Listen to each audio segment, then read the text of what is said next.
On Tuesday, NXT held its next generation program, announcing what is to come for the NXT title. Ava wanted unconventional ideas to crown a new champion. Guys, are you sitting down?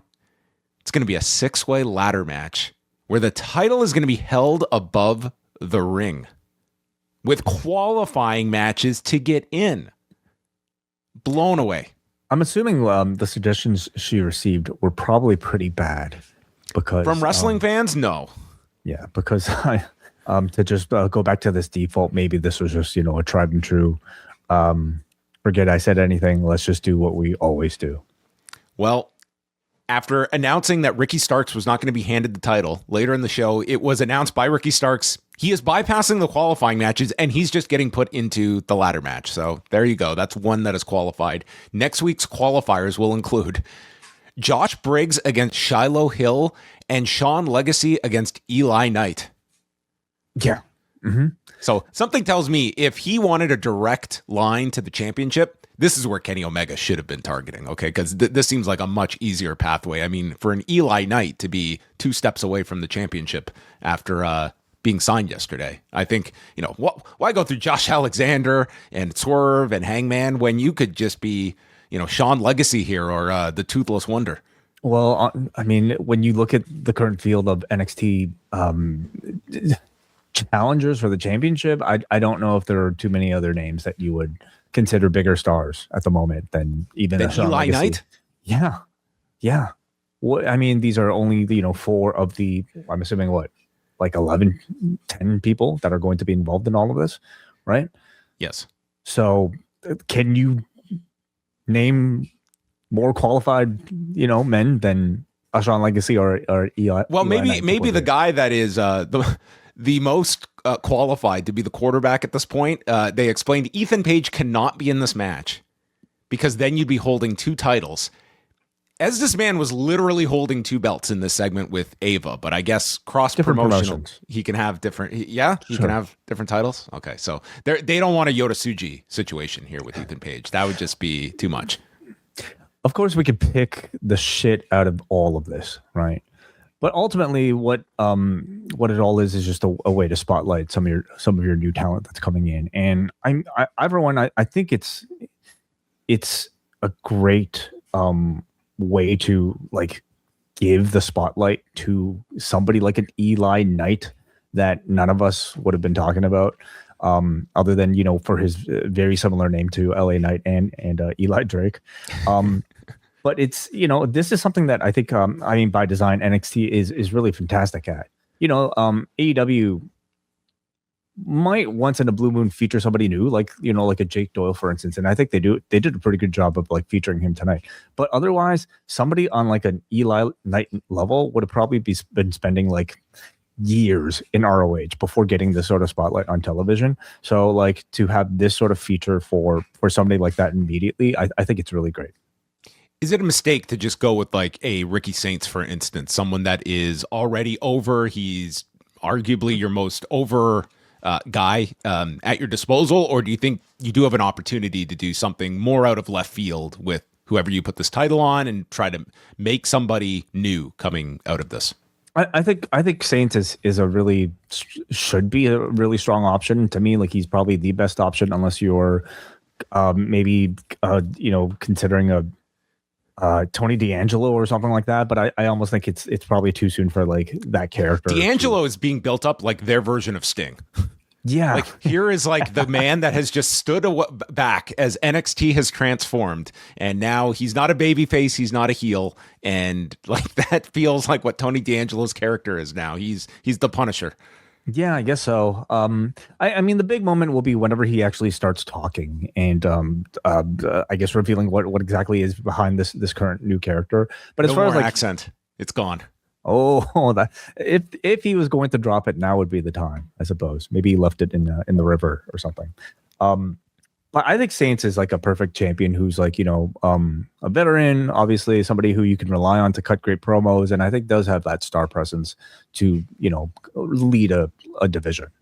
It would seem like your focused guys at the top end with the Exodus like Tony D'Angelo is clearly being elevated to that big level. I think Joe Hendry is going to benefit a lot because of all these spots that have opened up. And yeah, Ricky Saints. I think they're very high on Dion Lennox. I don't think he is quite ready to make that ascension at this point, but a lot of guys are going to get pushed. And they also, this came as they have officially moved like the Vanity Project, Eli Knight, and Keanu Carver to NXT. And they made Keanu Carver feel like the big monster that is going to be running through dudes. And like they put him over exceptionally strong on Tuesday. So, I mean, in terms of just, presenting like your new class of NXT, that was pretty much the function of Tuesday's episode. What's happening with the title and the new faces that they are populating, at least on the men's side. Yeah. And, like we kind of talked about last week, it's going to be a pretty like rough going for, your NXT viewers as these guys just like get acclimated and develop their personalities in front of you. But, the true test will be looking at this a year from now, if they're going to replicate this sort of like, hey, it's January, let's move out the graduates and then bring in the new class sort of structure. Well, let's see where Keanu Carver is going to be a year from now. Because I'll certainly say, like, in week one, they did a great job of telling you that this is somebody that you should be paying attention to. They also had Jada Parker returning and going after Blake Monroe, who appears that she is sticking around in NXT. So they are not completely divorcing everybody from this brand. They're leaving them something. Yeah, and we don't know if like this is a year-long stay. They could do call-ups. Oh, they could call at up at any point. Yeah. Like I would be stunned if Blake Monroe is still here in a year from now. Like, to me, her Starks, like, these are the people that are kind of that next wave you would be expecting. So next week, they're going to be doing 2 of the qualifying matches, the ones we just mentioned with Briggs and Shiloh and Sean Legacy and Eli Knight. For all we want to talk about Shiloh Hill, like, that crowd was really into him, and that match with Stax. Like, he does have an appeal to this crowd. It's your Florida Performance Center audience, but there is something with Shiloh Hill that has connected. Throw everything against the wall, something might stick, even if it's his tooth. Yeah. No, that tooth spot with Thea Hale, I thought came across really well last week. Sorry, not Thea Hale. Ariana Grace. Ariana Grace, yeah. All the stuff that they're doing together, like it is connecting with the Performance Center crowd, and maybe by extension, that'll be enough to actually make him feel like a star, even outside of the PC at some point. Have you ever had squirrels brought into your house during Christmas?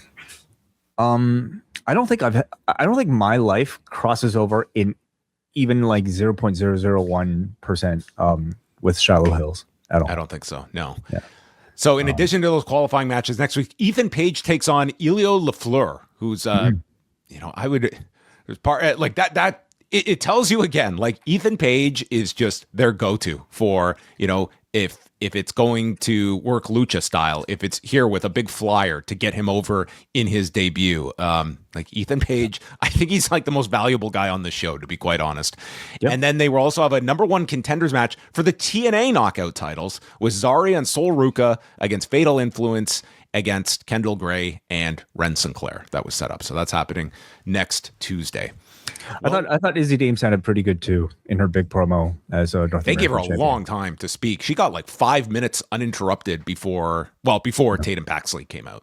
Yeah. So. But it, like, to me, this is kind of exciting for NXT, where like in our entire conversation about the show, these are pretty much like brand new names that we weren't talking about a month ago.